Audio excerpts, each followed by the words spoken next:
Al via l'estate Ioppolo Giancazio con l'evento più importante della stagione, la Sagra del Melone Giallo, giunto alla sua 21esima edizione che si terrà il prossimo mese di agosto, curata dallo chef Rosario Matina, che ci farà gustare le prelibatezze dei sapori del melone giallo, arte dei luoghi, storie di cibi e i cortili del gusto che tanto successo hanno avuto nell'ultima edizione pre-Covid. I caratteristici cortili ioppolesi fanno da scenario alla prelibatezza dei gusti nostri tipici siciliani, dove si offrono varie specialità, una in ogni cortile, diverse tra loro, e la gente potrà così degustarli. Insomma, una vera prelibatezza dei sapori mediterranei. Una 3 giorni intensa, giovedì 4 agosto la presentazione del libro La nostra madrelingua dell'onorevole Spataro, originario di Ioppolo, e piano bar a cura dei Gufi di Ioppolo. Il 5 agosto venerdì la corrida, storico appuntamento che vede la piazza di Ioppolo fare da palcoscenico ai dilettanti allo sbaraglio, un evento che raccoglie sempre ampi consensi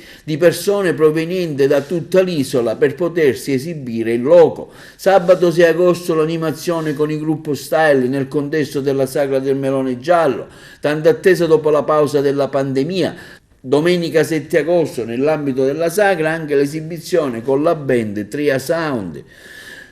Quest'anno lo slogan dell'estate ioppolese Ioppolo riparte, sotto un cielo di aquiloni che ingentiliscono e caratterizzano la via principale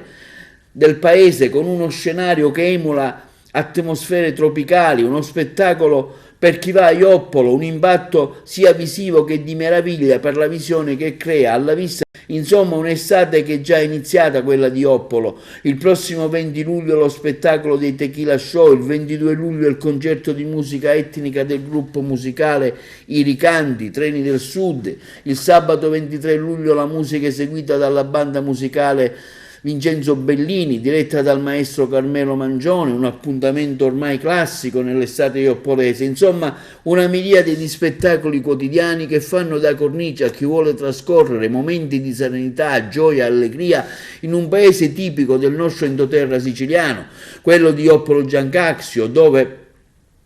il sindaco Giuseppe Portella, l'intera sua amministrazione comunale, la comunità intera ioppolese si spendono e si sono spesi per organizzare un'estate all'insegna della ripartenza e ovviamente sotto un cielo di aquiloni.